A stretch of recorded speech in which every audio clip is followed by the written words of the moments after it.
Porque de tal manera amó Dios al mundo que ha dado su Hijo unigénito para que todo aquel que en Él crea no se pierda, mas tenga vida eterna.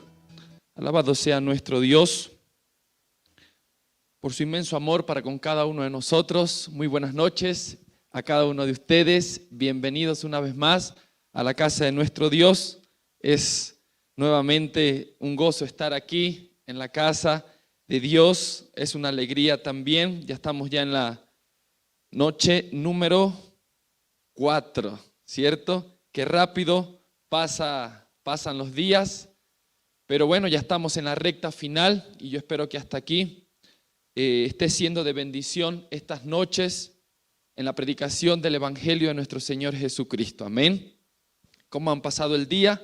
Espero que bien, tal vez en medio de los afanes, de los trabajos, de las ocupaciones. Ya ha acabado la jornada y alabamos a Dios también por eso, porque nos ha cuidado, nos ha sostenido, ha provisto para nosotros lo que hemos necesitado.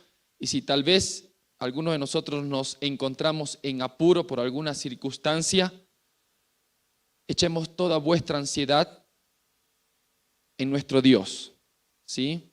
Que Él es paciente, que Él ve y sabe lo que tal vez estamos pasando y puede juntamente con nosotros ayudarnos a poder lidiar con esas circunstancias que tal vez y muchas veces nos apremian y nos desesperan, ¿sí? Confiemos en Él. Realmente para mí ha sido una semana bastante desafiante, cargada, pero rica en muchas bendiciones, ¿sí? Y agradezco a Dios por eso, por la oportunidad de predicar, de estar con ustedes, de poder compartir las buenas nuevas de salvación. Así que bueno, ya nos quedan, estamos día miércoles, jueves, viernes y terminamos ya el sábado con esta semana de bendición. Hoy, en esta cuarta noche, vamos a hablar no del cuarto sello, sino del tercero. ¿Está bien? Del tercero. Así que vamos al libro de Apocalipsis, capítulo 6. Libro de Apocalipsis, capítulo 6. A ver, hemos estado hablando del libro de Apocalipsis, capítulo 6. Y como hemos dicho todas estas noches, recuerda que en vez de tal vez cada sello roto generar en nosotros miedo, debe generar en nosotros esperanza. Porque no se nos puede olvidar lo que muy probablemente significa este librito sellado, el testamento legal de la herencia de este mundo, el cual solo Cristo fue digno de poder tomarlo. Y si Él es el heredero, nosotros también podemos coheredar con Él lo que Él ha heredado por su Padre, ¿sí? Así que no te olvides de esto, y cada sello roto implica que este proceso está en marcha, está avanzando. Nosotros ayer veíamos, ya hemos visto 2 sellos rotos que nos han llevado y nos han tal vez trasladado a partes de la historia de este mundo, ¿cierto? Ayer nosotros habíamos quedado ya en el año 311, si no me equivoco, no sé si di una fecha específica. Está bien, cuando se dio el decreto ahí en el concilio de Nicea, de Milán, el decreto de Milán, para que las persecuciones cesasen, ¿está bien? Y ahí, bueno, empezó y empieza una nueva era, que es la que vamos a ver en esta noche. Y bueno, el libro de Apocalipsis, capítulo 6 y el versículo 5, dice así: cuando abrió el tercer sello, oí al tercer ser viviente que decía: ven. Miré y vi un caballo negro. El que lo montaba, dice, tenía una balanza en su mano. ¿Y qué pasó? Dice el versículo 6, y oí una voz de en medio de los 4 seres vivientes que decía: 2 libras de trigo por 1 denario y 6 libras de cebada por 1 denario, pero no dañes el aceite ni el vino. Aquí encontramos entonces el tercer sello roto, un caballo de color negro. ¿Qué tenía el jinete? Tenía una balanza y una voz le ordenó lo que tenía que hacer. ¿Y qué le dijo? Bueno, tienes que pesar 2 libras por un denario. ¿Y cuántas cebadas? 6 libras de cebada por un denario. Tenemos la cebada, tenemos el trigo, pero algo le ordenó este ser viviente y le dijo: no dañes ni el aceite ni el vino. Qué interesante, ¿no? Este tercer sello roto. Quiero que podamos orar en esta noche y una vez más suplicar la dirección de nuestro Dios. Amante Padre que estás en los cielos, que tu Espíritu Santo, Señor, pueda estar con nosotros una vez más. Tú dices en tu palabra que no hay duda, Señor, que estarás con nosotros todos los días hasta el fin del mundo. Y esta promesa, Señor, es dada en este contexto de predicación de tu evangelio. Que sea tu Espíritu Santo el que nos guíe hacia la verdad, que nos guíe a la comprensión, Señor, de tu palabra, que pueda discernir nuestros pensamientos, oh Dios, que pueda ayudarnos, que pueda convencernos de pecado, de justicia y de juicio, y que no haya duda, Señor, que hemos escuchado tu voz, que hemos escuchado tu palabra. Que tú me puedas ocultar a mí, Señor, y que seas tú el que pueda ser glorificado, el que puedas usarme y el que puedas una vez más hablar a tus hijos que se han dado cita aquí contigo, Señor. Ayúdanos, oh Dios, ten misericordia de nosotros, porque a pesar de que somos indignos, por tu gracia y por tu amor te acercas bondadosamente para con nosotros. Oramos a ti en esta hora, Señor, en el nombre de Jesús. Amén. Bien, entonces la pregunta es, ¿qué significa este caballo con esta balanza que pesa trigo, que pesa cebada por denario y también que no daña ni el aceite ni el vino? Bueno, en primer lugar, cuando nosotros vemos y tal vez queremos entender un poquito este color negro, si en el mismo capítulo de Apocalipsis, capítulo 6, versículo 12, dice así: miré cuando abrió el 6º sello y hubo un gran terremoto. ¿Y qué pasó con el sol? Y el sol se volvió negro como tela de luto. Si hay algo que implica el color negro en este contexto, es oscuridad, ¿sí? Es oscuridad, es tinieblas. Entonces ya vamos por ahí, tal vez desglosando, entendiendo un poco el significado de este caballo y su color, de qué naturaleza, cuál es la esencia de este caballo. También nosotros encontramos ahora que aparte de que este caballo es negro y que ya vimos su significado, el jinete tiene una balanza. Y una balanza mayormente en la Biblia puede referirse a juicio, evaluación, sí, pero cuando la balanza se encuentra sola. Ahora, es algo interesante que la balanza aquí se encuentra con algo, o sea, pesando algo. ¿Qué es lo que está pesando? O lo que está indicando que el jinete tiene que pesar. Tiene que pesar un trigo, tiene que pesar también la cebada. Entonces, cuando la balanza se encuentra unida al trigo, a la cebada, quiere decir algo también muy interesante. Mira lo que dice Levíticos, capítulo 26. En el Antiguo Testamento tenemos el libro de Levítico, capítulo 26.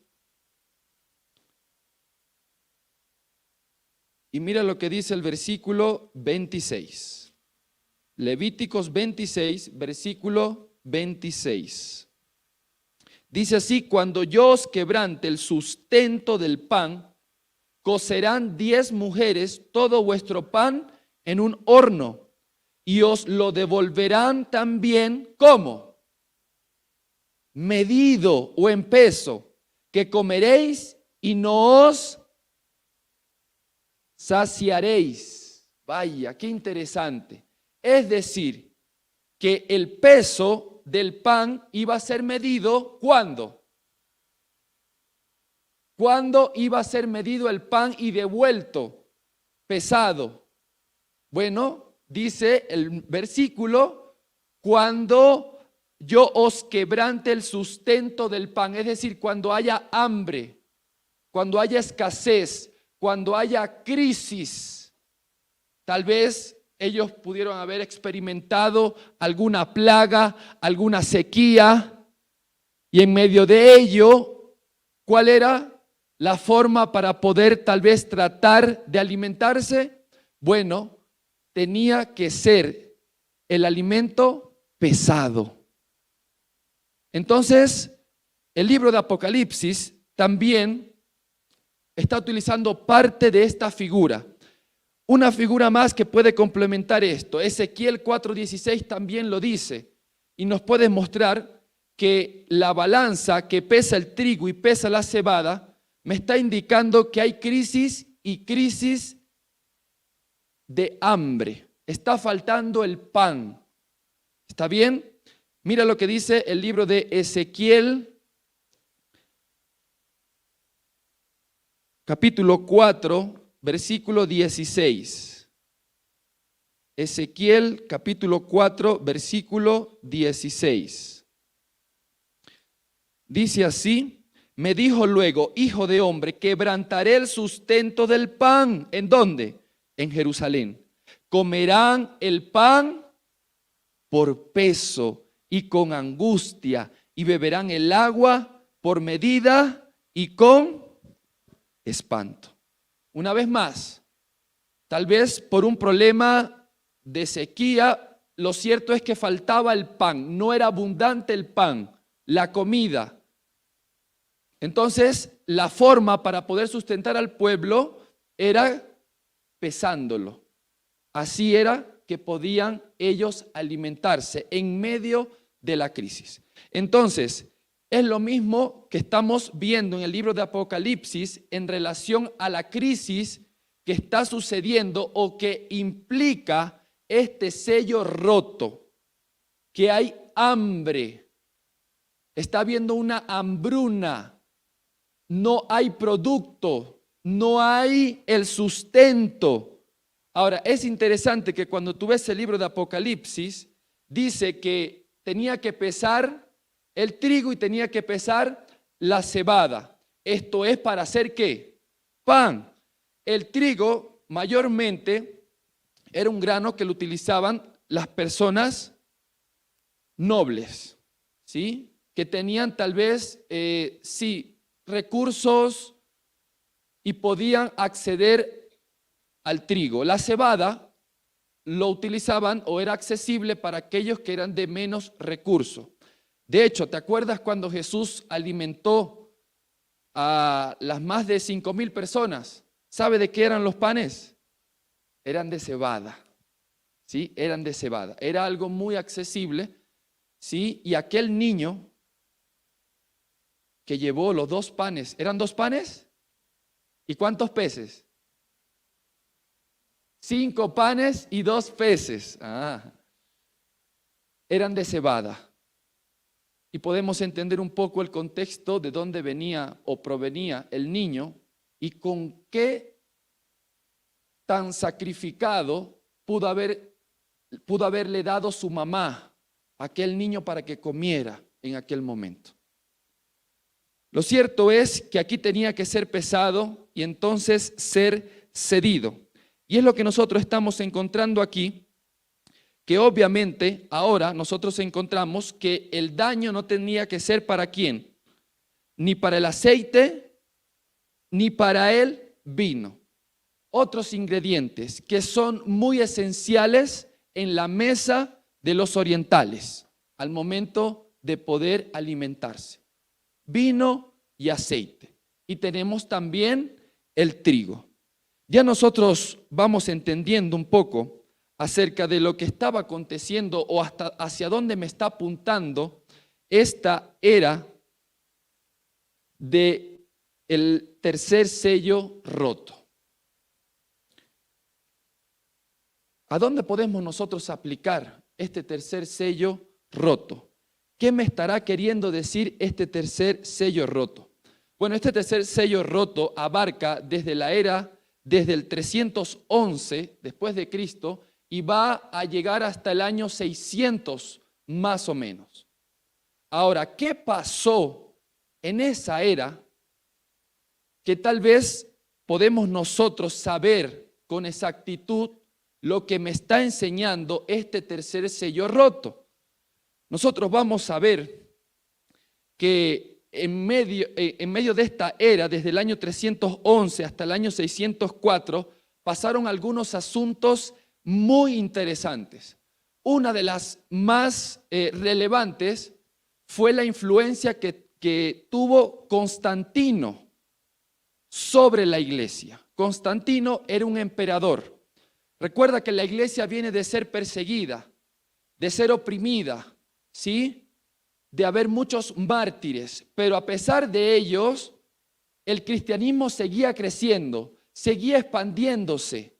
Ya el paganismo, al parecer, había sido vencido también, pero en medio de eso nosotros vimos ayer que muchos emperadores trataron de revivir el paganismo, pero sin lugar a duda el cristianismo era una fuerza tal que llevó a Constantino a poder finalmente permitir que el Imperio Romano tomara como religión principal el cristianismo. Y ahora ahí viene uno de los mayores desafíos que la iglesia ha tenido que enfrentar. ¿Por qué? Porque cuando nosotros vemos, aparte de lo que hizo Constantino, también nosotros vamos a ver los concilios y vamos a decirlo así, las dudas, no dudas, las controversias doctrinales. Se había levantado el arrianismo, se había cuestionado la Trinidad, el Padre, el Hijo, el Espíritu Santo, empezó también a cuestionarse la divinidad de Cristo y empezó una serie de controversias doctrinales. Empezó la iglesia a dividirse. En medio de todo eso, Constantino trató de ahora, como el cristianismo era considerada una religión bárbara, una religión ordinaria, quiso llevar a la religión cristiana a lo extraordinario.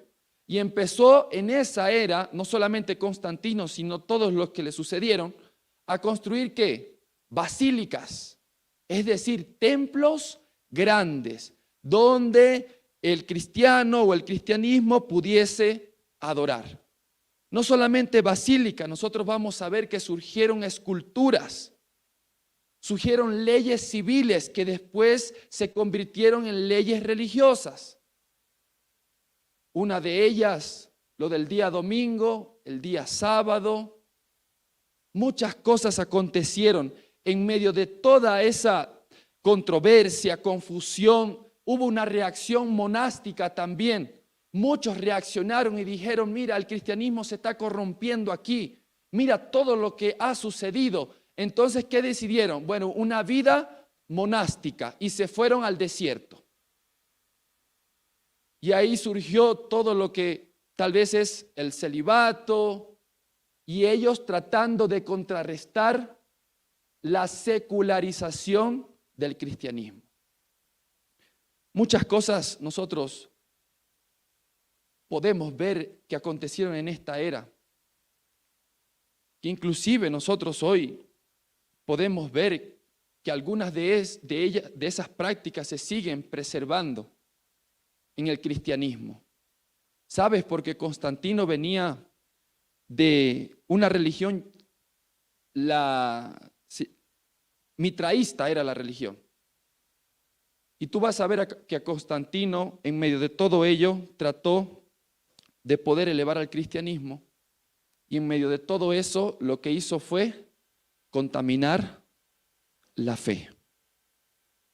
Y es por eso que cuando tú ves esta era y ves lo que significa el sello, el tercer sello roto, tú te vas a dar cuenta que el hambre no era físico. ¿El hambre qué era? el hambre era espiritual. Busca el libro de Amós, capítulo 8, versículo 11. Mira lo que dice el libro de Amós, capítulo 8, el versículo 11. Dice así: ciertamente vienen días, dice Jehová el Señor, en los cuales enviaré hambre a la tierra. ¿Y qué dice el versículo 11? No hambre de pan ni sed de agua, sino de oír la palabra de Jehová. Es decir, la realidad de una hambre espiritual puede acontecer o no. Claro, puede ser una realidad. Hambre espiritual. ¿Por qué? Bueno, precisamente porque la palabra de Dios no se escucha, no se habla, no se predica, o en tal caso ha sido contrarrestadas con falsas enseñanzas, con falsas doctrinas, con falsas ideologías que hacen que la fe pierda valor o se debilite. Y fue lo que sucedió en esta era. Un hambre espiritual de la palabra de Dios. Yo te hago una pregunta. ¿Será que hoy las personas tienen hambre?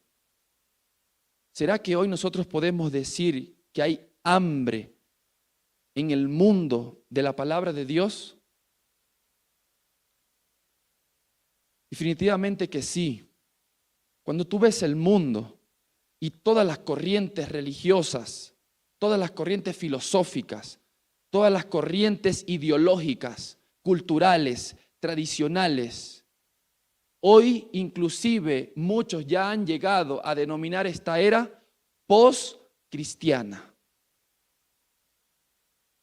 Y es porque la fe o el cristianismo, si en aquel momento tal vez fue secularizado, yo no me quiero imaginar el día de hoy, en el mundo en que tú y yo vivimos. Es por eso que muchos inclusive reaccionan al ateísmo y dicen: tantas religiones, a la verdad, ¿cuál es? Tanto que se dice, a la verdad, ¿qué es? Y como hay tanto, no sé cuál es, prefiero entonces no aceptar ninguna. Y quedan ahí hambrientos, sedientos de la palabra de Dios. Yo quiero decirles algo en esta noche, querida familia, queridos hermanos. Acompáñame al libro de Juan, capítulo 6. El libro de Juan, capítulo 6. Tú te has dado cuenta, y yo también, que el cristianismo de diversa forma ha sido desafiado durante toda la historia. Y Satanás trabaja así. Cuando no trata de destruir al cristiano, va a tratar de destruir la fe del cristiano. Y nosotros tenemos que tener en consideración eso. Porque yo te hago una pregunta: ¿será que hoy el cristiano está siendo perseguido? ¿Será que el cristiano hoy está siendo oprimido, está siendo sentenciado a muerte? De ninguna manera. De ninguna manera. Mas hay una persecución, hay una opresión, una desconstrucción ¿de qué? De nuestra fe. Cuando tú lees el libro de Juan, el capítulo 6, tú vas a ver a Jesús desde el versículo 5, desde el versículo 25. Y hallándolo al otro lado del mar, le preguntaron: Rabí, ¿cuándo llegaste acá? Respondió Jesús y les dijo: de cierto os digo, que me buscáis no porque habéis visto las señales, sino porque comisteis el pan y os saciasteis. Trabajad no por la comida que perece, sino por la comida que permanece para vida eterna, la cual os dará el Hijo del Hombre, porque a éste señaló Dios el Padre. Entonces le preguntaron: ¿qué debemos hacer para poner en práctica las obras de Dios? Respondió Jesús y le dijo: Esta es la obra de Dios, que creáis en aquel que Él ha enviado. Y cuando tú sigues leyendo, dice, pero entonces danos una señal. ¿Qué obras haces? Nuestros padres comieron el maná del desierto, como está escrito. Les dio a comer pan del cielo. Y Jesús les dijo, de cierto te digo, Moisés os dio el pan del cielo, pero mi Padre os da el verdadero pan del cielo, porque el pan de Dios es aquel que descendió del cielo y da vida al mundo. Señor, danos de este pan.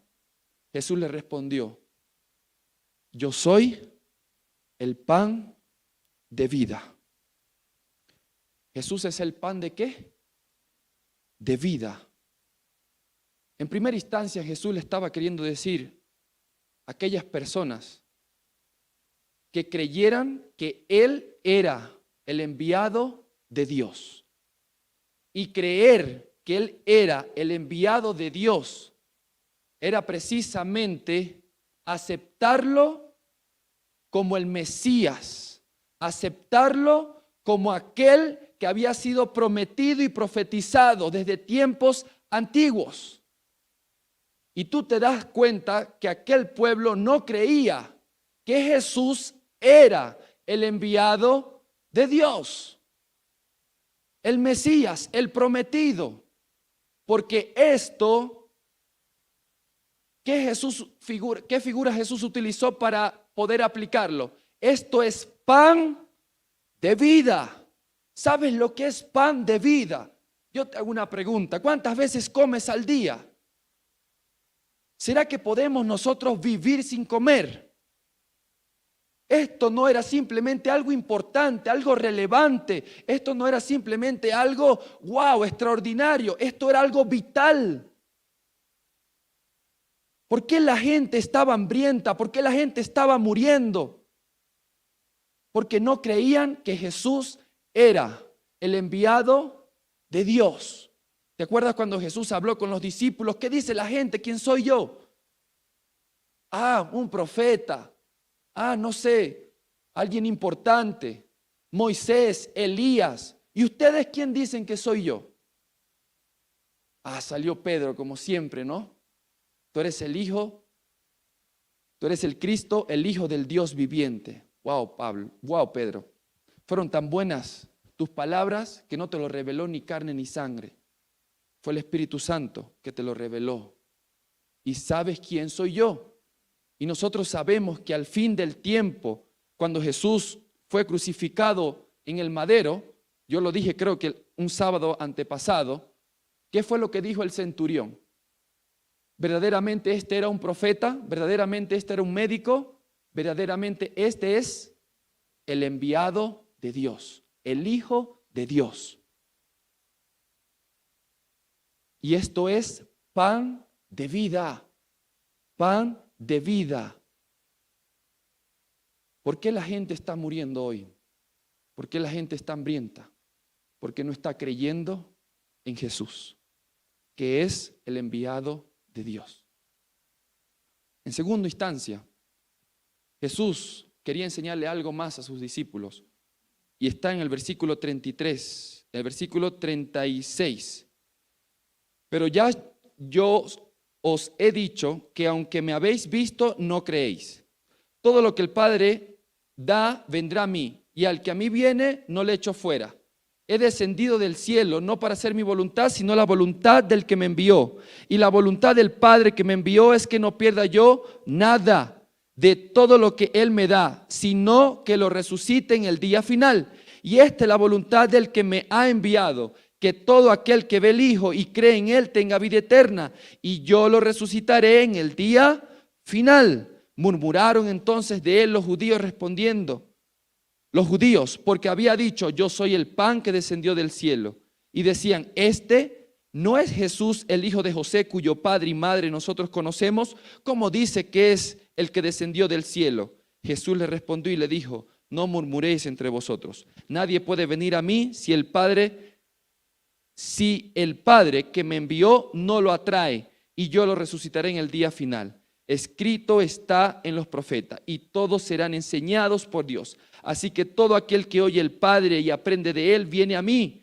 No que alguien haya visto al Padre, solo aquel que viene de Dios, ese ha visto al Padre. De cierto te digo, el que cree en mí tiene vida eterna. Yo soy el pan de vida. Vuestros padres comieron el maná en el desierto y aún así murieron.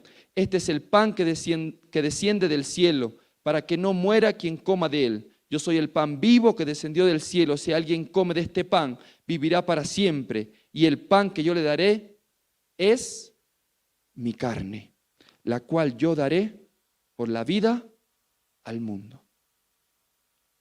¿Qué Jesús también quería enseñarle a ellos?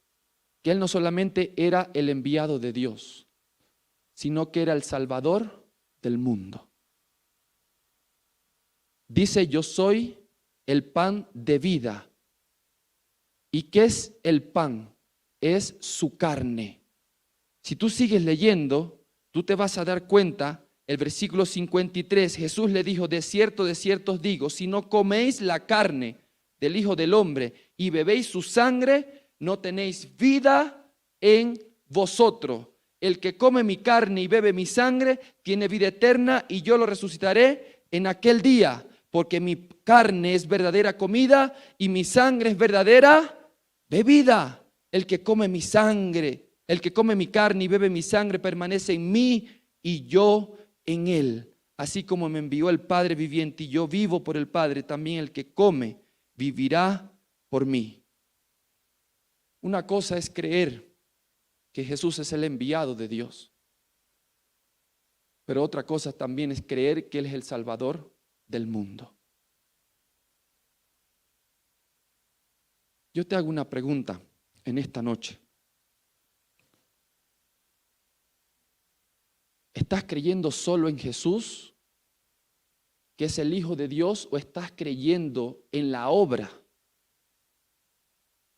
de Cristo Jesús? Cuando tú ves a Jesús que conversa con los que están aquí, con los discípulos, con los fariseos, con la gente que lo buscaba, tú vas a comprender que Jesús le estaba enseñando a no solo creer en Él, sino a creer en lo que Él venía a hacer. De nada sirve que tú creas que Jesús es el Hijo de Dios si no crees en lo que Él ha venido a hacer. Él es el Salvador del mundo. Jesús, no hay otro. La pregunta es, ¿cómo podemos comer la carne de Cristo? ¿Cómo podemos hacer y creer en las obras que Él hace? Tú te vas a dar cuenta, el versículo 60, al oír esto, muchos de sus discípulos le dijeron, dura es esta palabra, ¿quién la puede oír? Sabiendo Jesús en sí mismo que sus discípulos murmuraban de esto, les dijo, ¿esto os escandaliza? Pues que si vierais al Hijo del Hombre subir a donde estaba primero, el Espíritu es el que da vida, la carne para nada aprovecha. Las palabras que yo he hablado son espíritu y son vida. ¿Cuándo tú y yo llegamos a comer la carne de Cristo? Cuando comes su palabra. En otras palabras, cuando obedeces lo que Él dice, lo que Él manda, lo que Él suplica. Eso es comer la carne de Cristo. Es que no hay otra que pueda dar vida. Nunca vas a encontrar a una filosofía, a una ideología, a una tradición, a una escultura que pueda dar vida. Nunca vas a encontrar a una basílica que pueda dar vida. Nunca vas a encontrar a una cultura que pueda darnos vida. Porque lo único que nos da vida es la palabra de Dios. ¿Te acuerdas aquel centurión que se acercó a Jesús y le dijo, ¿sabes qué, Señor? Soy indigno de que vayas a mi casa. Tan solo habla y mi siervo será sanado. ¿Por medio de qué aquel siervo recibió vida por medio de su palabra. ¿Te acuerdas aquel cojo? ¿Qué fue lo que Jesús le dijo? Toma tu lecho y anda. ¿Cómo vivió aquel cojo? Por la palabra de Dios. Cuando tú ves a Jesús que se acerca al endemoniado de Gadara, ¿qué le suplican los demonios? Permítenos ir allá. ¿Y qué dijo Jesús? Vayan. Y esa palabra vayan permitió que los demonios salieran y que el endemoniado viviera. ¿Por qué? Por la palabra. Cuando tú ves a un Lázaro que está ahí en la tumba y ves a un Jesús que está delante de esta tumba, ¿qué le dice Jesús? Lázaro, ven fuera. ¿Será que hay otra manera de vivir? ¿Será que hay otra forma de nosotros tener vida? De ninguna manera. ¿Te acuerdas a Pedro? Cuando había tratado de pescar toda la noche, ¿qué le dijo Jesús? Pedro, Señor, tú ordena, échalo a la derecha, Pedro. ¿Y qué pasó con Pedro? ¿Pescó o no pescó? Muchos peces. ¿Por qué? Por la palabra de Dios. Y vuelvo a hacerte la misma pregunta. ¿Hay otra forma de vivir, querida iglesia? Querido hermano, querido amigo, que me ves, que me escuchas, ¿hay otra forma de vivir? Yo creo que no. Y en un mundo hambriento, no hay otra cosa que pueda saciar y dar vida para nosotros que no sea la palabra de Dios. Tú puedes ver tu propia vida. Tú puedes ver la vida de tu vecino, de tus amigos, de tus compatriotas, de tu nación. ¿Y cómo la vamos a ver? Hambrientas, sedientas, macilentas, porque no quieren escuchar la palabra de Dios. Aún más, no quieren obedecer lo que Dios dice. Es por eso que cuando Jesús dijo la gran comisión, enséñenle todas las cosas que yo he enseñado. La religión de Cristo no necesita ser adornada. La religión de Cristo no necesita ser adaptada. El cristianismo tal vez en aquel momento pudo haber pegado un grito de victoria. ¡Wow! Hemos conquistado a Roma. Pero fue una total mentira, porque fue Roma que conquistó el cristianismo. Fue el mundo que conquistó al cristianismo.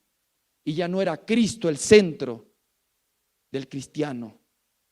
Ya no era Cristo el centro del cristianismo.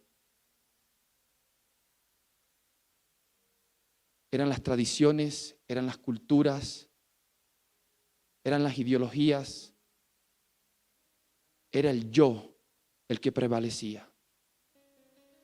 Con un nombre de cristiano, pero negando la eficacia del cristianismo. Porque negaban su palabra.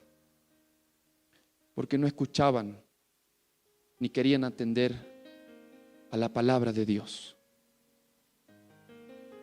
Querida iglesia, amigos, hermanos, yo no sé cómo está nuestra vida. Tú sí la sabes. Y yo no sé si hasta aquí has pasado hambre.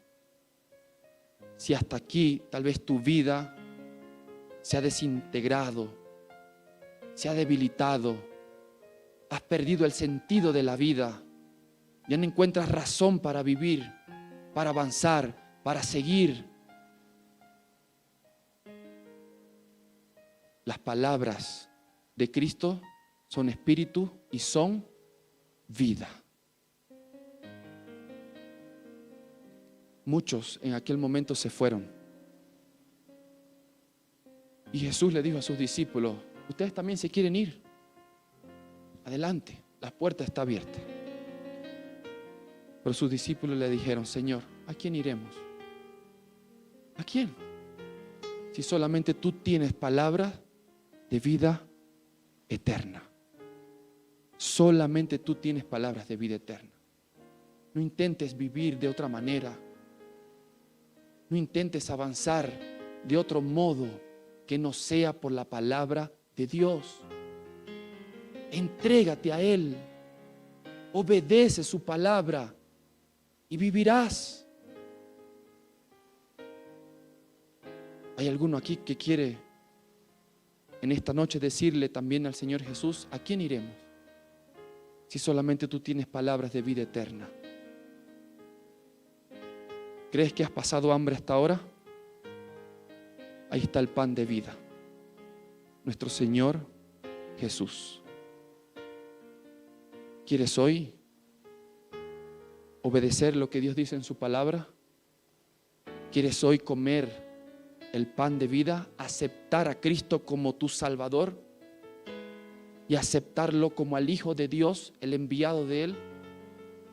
Ponte de pie, si así tú lo crees.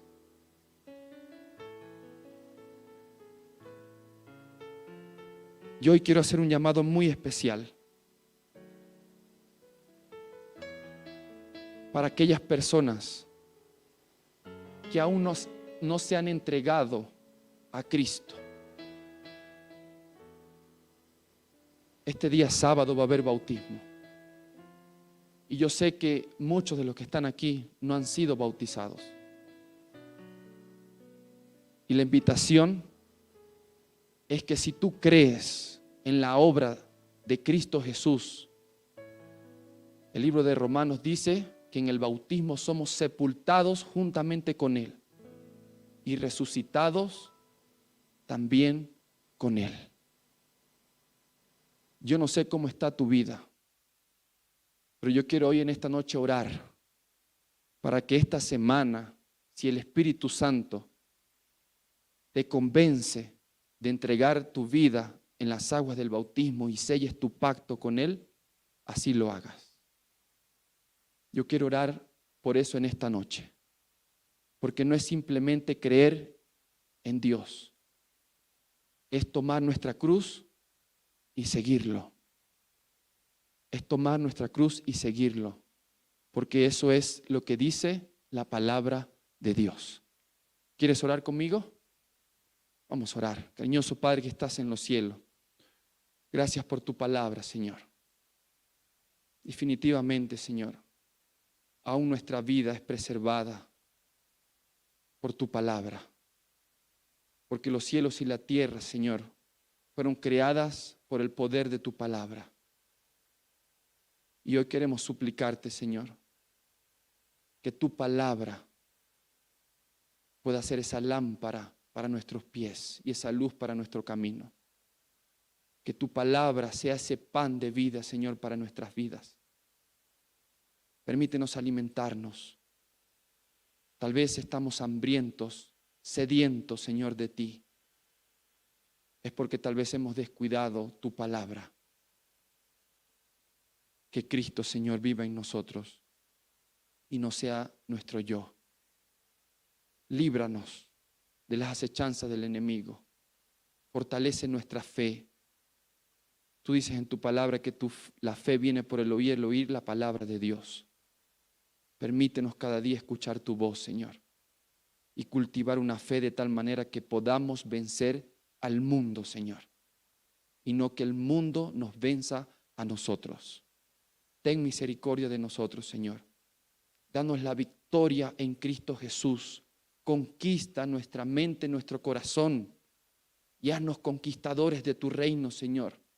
Haznos portadores de tu evangelio puro, sencillo, que transforma vidas. Ayúdanos, oh Dios, a poder entregarnos a ti y a rendirnos, oh Dios, delante de tu presencia. Danos la fuerza para esta semana, Señor, tomar nuestra decisión de sellar nuestro pacto contigo. Tú sabes que delante de ti están muchos que aún no han, Señor, sellado su pacto contigo. Dales la fuerza, Señor. Dales el ánimo que necesitan. Y que al tomar, Señor, tu cruz, ellos puedan seguirte, Señor. Ayúdales, oh Dios, y que tu nombre sea glorificado en esta semana una vez más. Gracias, oh Padre eterno, por tu inmenso amor y tu cuidado. Oramos a ti en esta hora en el nombre de Jesús. Amén.